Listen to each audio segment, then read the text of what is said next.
देखो नीचे काम है।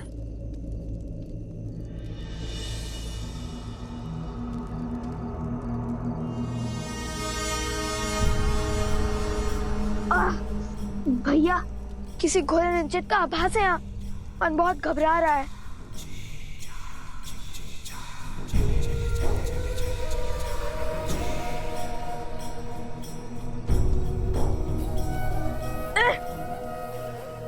ये क्या है?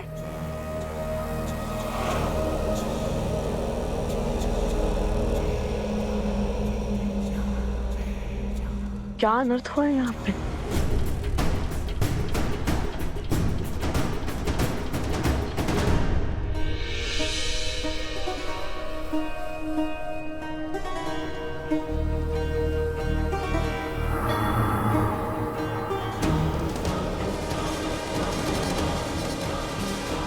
भैया लगता है किसी की दृष्टि है हम पर।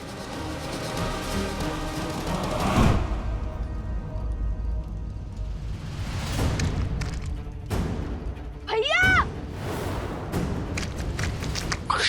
ये तो दलदल है।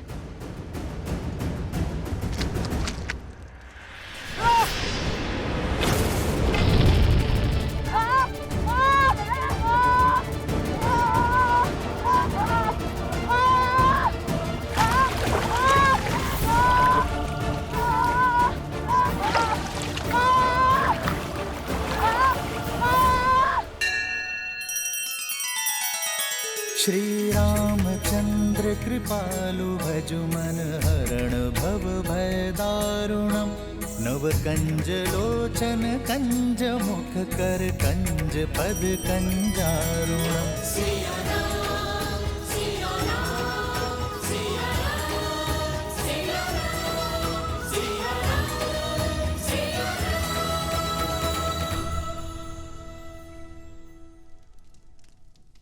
लक्ष्मण भैया, ये कैसी प्रतिज्ञा है? भला ऐसा भी क्या संकट आन पड़ा जो आपने अन्न जल घर परिवार सब कुछ त्याग दिया? ऐसी कौन सी आज्ञा की आस है आपको प्रभु श्री राम से? भैया, आपको हुआ क्या है? आप मुझे कुछ बताएंगे?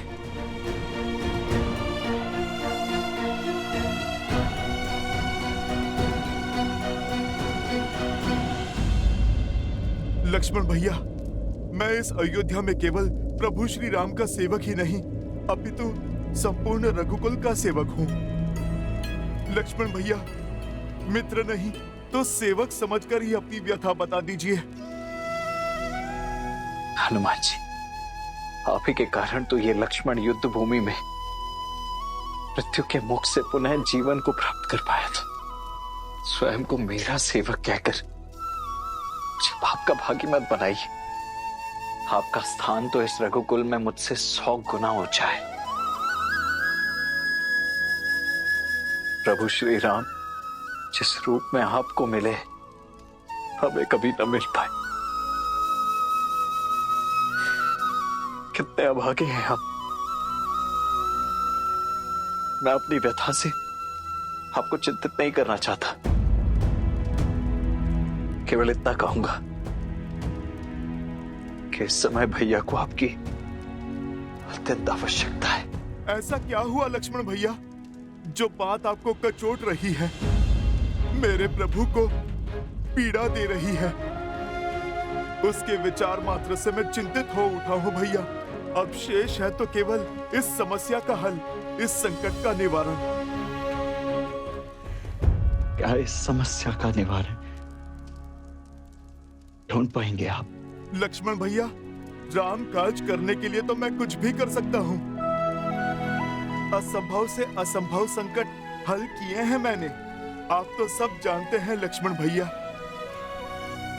बताइए लक्ष्मण भैया, आप मुझे बताइए क्या है आपकी समस्या?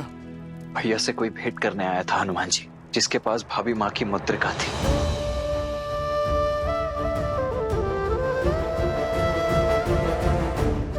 जब मैं उन्हें भैया के कक्ष में लेकर आया तो भैया ने मुझे आदेश दिया कि उनके वार्तालाप के मध्य कोई भी ना आ पाए। लक्ष्मण, हम दोनों एक महत्वपूर्ण चर्चा में हैं। जब तक ये समाप्त ना हो तब तक कोई इस कक्ष के भीतर नहीं आएगा। फिर क्या लक्ष्मण भैया, किसी ने प्रभु की आज्ञा का निरादर किया?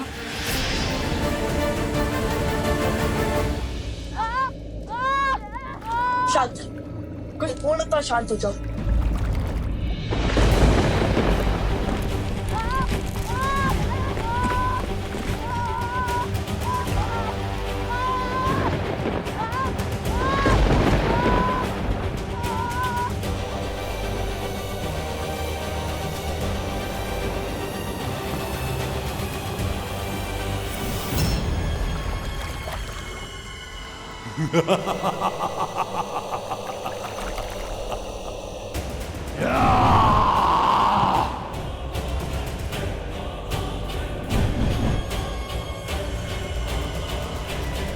कितना सुंदर क्षण है। अयोध्या के कल लव कुश मेरे पाश में फंसी गए, वो भी इतनी सरलता से। अद्भुत। अच्छा तो तुम हमें पहचानते हो, तो फिर ये भी ज्ञात होगा कि हम तुम जैसे कई असुरों का काल बन चुके हैं। बीते कल की नहीं, इस क्षण की बात करो मूर्ख बालको। तुम्हें फंसाने में मुझे एक क्षण नहीं लगा। इतनी बड़ी बड़ी बातें करते हो, कदाचित तुम समझे नहीं कि तुम किस माया की चपेट में हो। इसलिए तुम्हारी आंखों में भय नहीं, विद्रोह है, युद्ध की ललक है।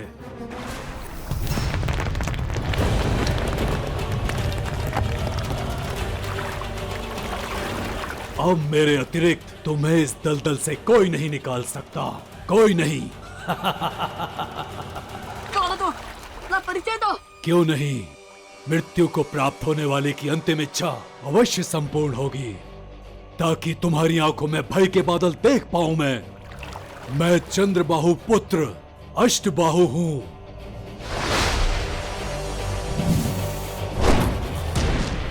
सहस्त्रमुख रावण का पौत्र अष्टबाहु।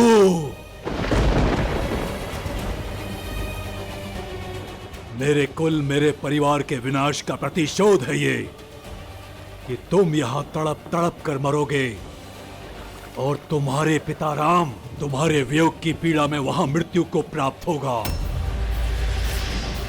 रघुकुल के अंत के साथ ही मेरे पिता की मृत्यु का प्रतिशोध पूरा होगा। मेरे पूर्वजों का पिंडदान संपूर्ण होगा।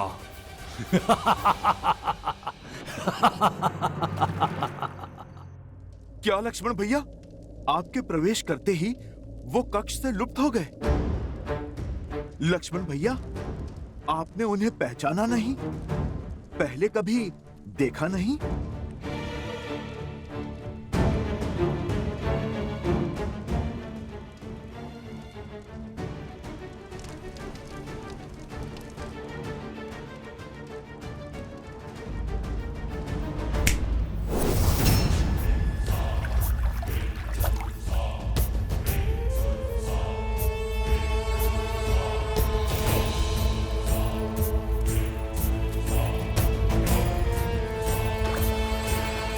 अब धीरे धीरे तुम दोनों मेरे बनाए इस दलदल में धंसते जाओगे और कुछ ही क्षण में मृत्यु को प्राप्त हो जाओगे।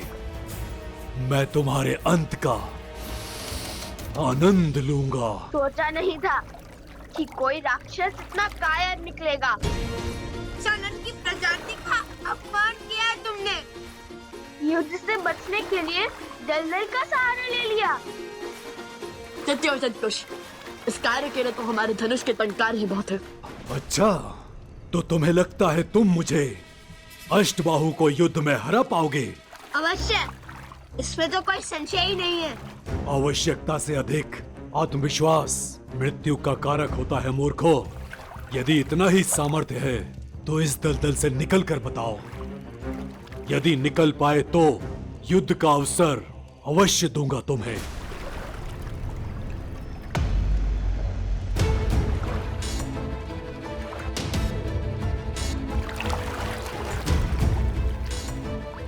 मूर्ख, कोई लाभ नहीं होगा इस वस्त्र का। यहाँ आसपास कोई वृक्ष नहीं है जिस पर लटक सको।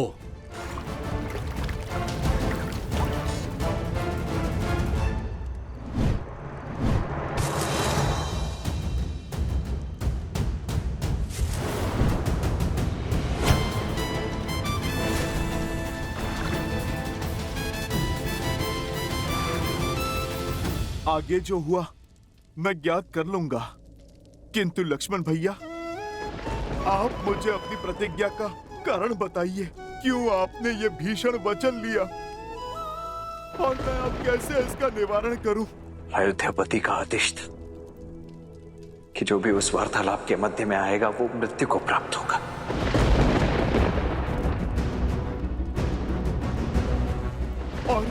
और अयोध्या को बचाने के लिए आपको भीतर जाना पड़ा। बात भाई पर आई तो भैया अपने आदेश से ही पीछे हटने लगे। हनुमान जी, इस समस्या का केवल एक ही निवारण है, मनाइए उन्हें। आपको उन्हें कहना होगा कि वो मुझे मृत्यु का ये दंड भोगने की आज्ञा दे दें।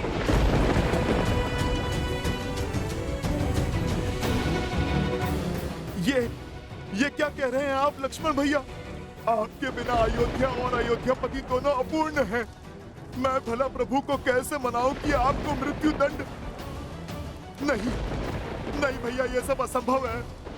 मैं मानता हूं कि यह कठिन है, किंतु यही तो उचित भी है ना हनुमान जी। चाहिए हनुमान जी, अन्यथा मैं सब कुछ त्याग कर भैया की आज्ञा की प्रतीक्षा करता ही रहूंगा। लक्ष्मण भैया, ये आपने मुझे किस धर्म संकट में डाला है? मैं भला कैसे? मुझे प्रभु से मिलना होगा। चाहिए हनुमान जी, और शुभ समाचार लेकर ही लौटिएगा। अयोध्या की लाज अब आप ही के हाथ में है।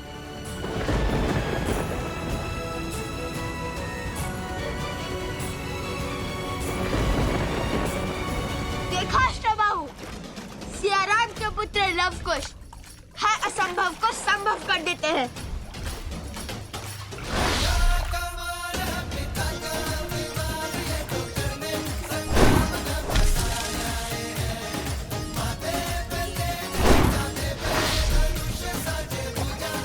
मूर्खता की सीमा पार कर रहे हो बालको। इतनी सरलता से मुझ पर बाण चला पाओगे? मुझे मृत्यु के घाट उतारोगे? चूक गए ना लक्ष्य से। लव कुश है हम, कभी चूकते नहीं। ये बाण तुम्हारे लिए नहीं था।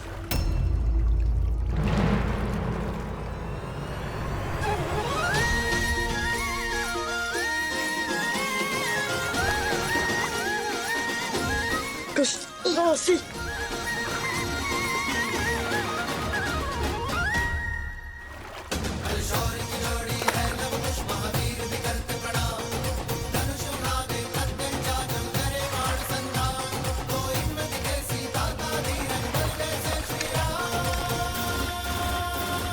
अति उत्तम। अर्थात तुम्हारा अंत इस दलदल के पास में नहीं, मेरी भुजाओं के पास में होगा।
हनुमान, तुम यहाँ? तुम्हें तो लवकुश के साथ होना था।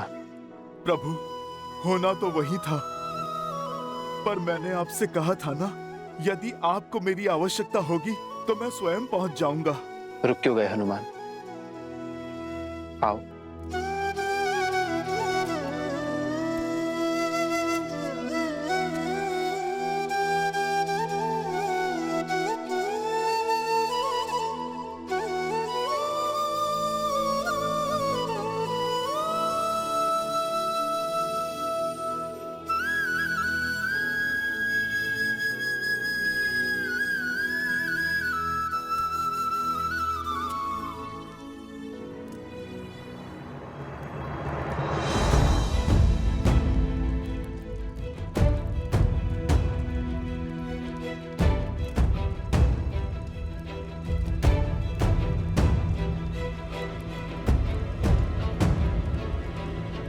लक्ष्मण यहाँ?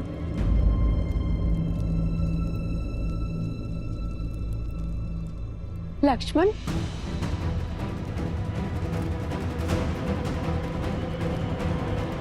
माता, पुत्र, यहाँ क्या कर रहे हो? यूं मुकुट हटा के शून्य भाव से कोई समस्या है? लक्ष्मण, बोलो ना पुत्र, क्या हुआ?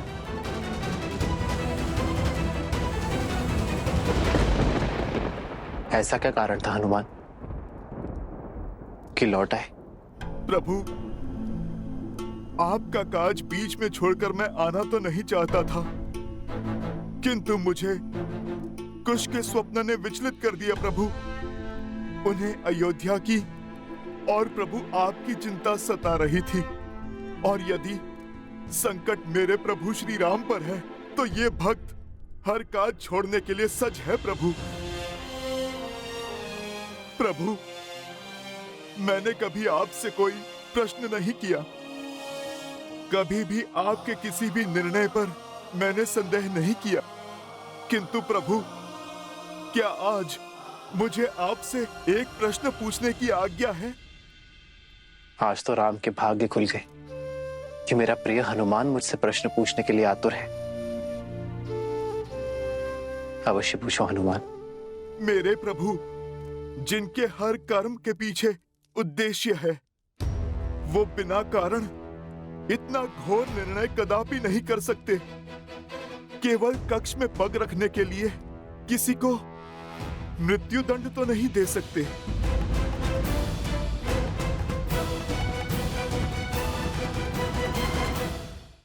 कौन था वो प्रभु जिससे भेंट की बाधा का दंड इतना घोर था कि लक्ष्मण भैया प्रभु आपसे स्वयं मृत्यु दंड की आज्ञा मांग रहे हैं? प्रभु, मेरी अनुपस्थिति में इतना सब कुछ कैसे घट गया जिसने इस संपूर्ण रघुकुल को व्याकुल कर दिया? यदि हनुमान को इसकी भनक लगी तो महाबली किस रूप में आ जाएंगे और कितना प्रलय मचाएंगे ये तो मैं भी नहीं जानता काल पुरुष। और इसी कारणवश मैंने हनुमान को लवकुश के साथ अयोध्या से बहुत दूर भेज दिया।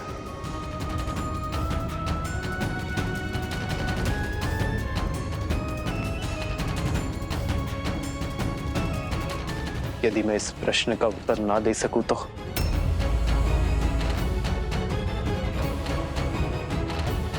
यदि मैं इस सत्य से आवरण ना हटाऊं तो तुम क्रोधित तो नहीं होगे ना हनुमान? प्रभु, मैं तो आपका सेवक हूं, इस रघुकुल का दास हूं। आपसे क्रोधित होने का अधिकार मैंने प्रभु स्वयं को कभी नहीं दिया। यदि प्रभु आप उत्तर नहीं देना चाहते तो फिर कोई बात नहीं, आपका ये मौन भी बहुत कुछ कह गया है प्रभु।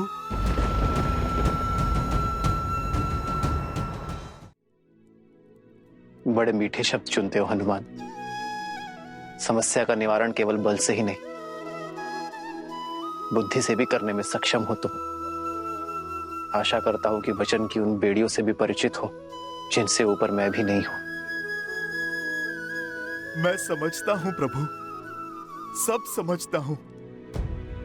प्रभु, मैं बस आपसे ये कहना चाहता हूं कि जो घट चुका है उसे मैं बदल तो नहीं सकता। नहीं, मैं आपको ये कह सकता हूं कि लक्ष्मण भैया जो आज्ञा मांग रहे हैं वो उन्हें दे दीजिए, क्योंकि यदि मैं भी आपके स्थान पर होता तो अपने अनुज को मृत्यु के मुख में कभी नहीं डाल पाता।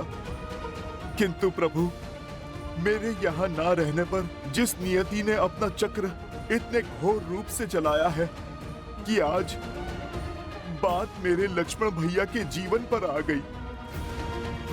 मेरे प्रभु श्री राम प्रश्नों के घेरे में खड़े हो गए प्रभु, जिसके कारण आज काल की छाया इस अयोध्या पर पड़ चुकी है। मैं वचन देता हूं आज के पश्चात ऐसा कुछ भी नहीं होने दूंगा जिसके कारण मेरे रघुकुल पर, मेरे परिवार पर और मेरे प्रभु श्री राम पर कोई संकट आए।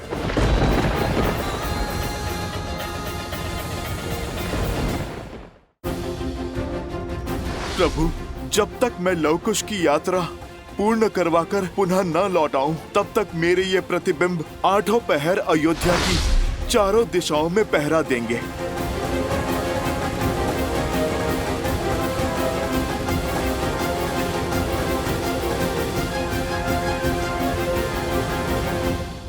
श्रीमद् रामायण के सभी एपिसोड्स फ्री देखने के लिए हरिओम ऐप डाउनलोड करें एंड्रॉइड के प्ले स्टोर या iOS के ऐप स्टोर से, या हरिओम यूट्यूब चैनल सब्सक्राइब करें।